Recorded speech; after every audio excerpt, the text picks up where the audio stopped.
You were never meant to be perfect. No human being was. And yet, more than 1,000 years ago, an entire civilization tried to correct that flaw.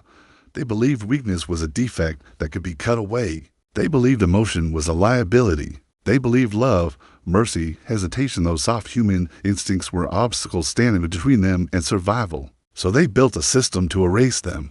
This is not a story about warriors on a battlefield. It is a story about what happens when a society decides that human beings are raw material, when children are evaluated like tools, when reproduction becomes policy, when the state claims ownership over the body, the mind, and even the womb. This is the story of Sparta's brutal breeding program, how they tried to manufacture the perfect warrior, and how that very obsession quietly destroyed them in popular imagination. Sparta stands tall and invincible, bronze shields locked in formation, calm faces undercrested, helmets, discipline so legendary that even their enemies respected it.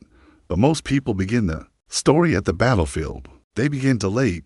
Sparta's true war started long before the clash of spears.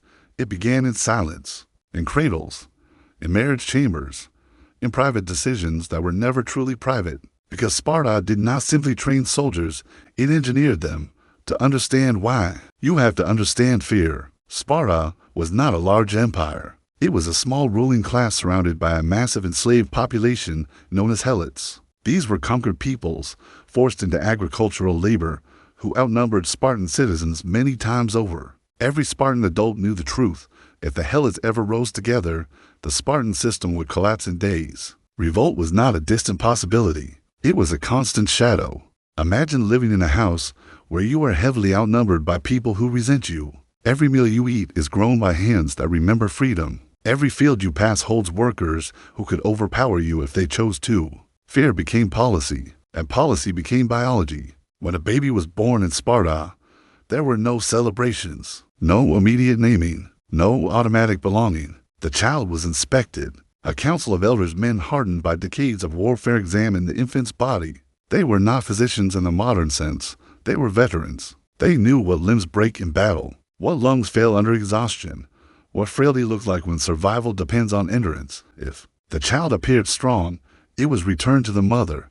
If it appeared weak, it was not. The act was framed not as cruelty, but as necessity. Sparta did not see itself as heartless. It saw itself as practical. They believed that a child who could not endure a brutal life would suffer more later. Better to prevent weakness at the beginning than to allow it to threaten the whole. But something shifts in a culture when survival becomes the only moral compass. Compassion becomes negotiable. And once compassion is negotiable, everything else follows.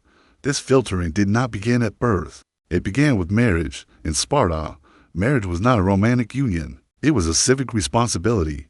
Young men and women were evaluated for physical strength, health, and lineage. Strong bodies were paired with strong bodies.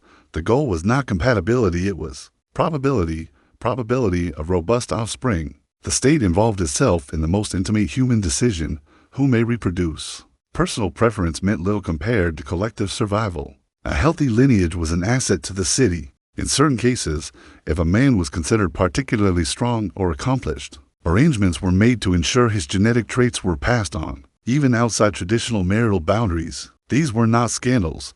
They were structured permissions. The underlying belief was clear. Individual attachment was secondary to producing capable future citizens. This was early eugenic thinking, long before the word existed. The body did not belong entirely to the individual. It belonged to Sparta. Children who passed the first inspection entered early childhood with their families, but only briefly. At age 7, everything changed. The boy was removed from his household and entered the agoge, Sparta's state training system. This was not merely education, it was transformation. The purpose was simple: break attachment, replace it with loyalty to the collective. The young boys lived together in groups. They were given minimal clothing and limited food. Hunger was deliberate. It sharpened instinct. They were encouraged to steal to supplement their rations, but punished if caught. The lesson was not morality, it was competence. Failure had consequences. Success justified itself. This pattern carved itself deep into the developing mind. Over time, comfort felt suspicious. Ease felt dangerous. Softness felt like betrayal. Silence was cultivated. Speech was sharpened. The word laconic, meaning brief and direct, comes from Laconia, the region of Sparta, Boys were trained to speak only when necessary, and to do so with precision. Emotional expression was discouraged. Stoicism became identity, but beneath this discipline was a quieter process, desensitization. When hunger is constant, when pain is routine, when vulnerability is mocked, the nervous system adapts. The boy learns not only to endure hardship, but to detach from it. Detachment becomes strength, yet detachment has a cost. It reduces not only fear but empathy. As they grew older, Spartan youths were introduced to harsher responsibilities. Among them was the Krypteia, a controversial institution described by ancient sources. Selected young men were sent into the countryside to observe and intimidate segments of the helot population, particularly those seen as strong or influential. This practice functioned as a mechanism of control. It reinforced hierarchy through fear. It was not traditional warfare.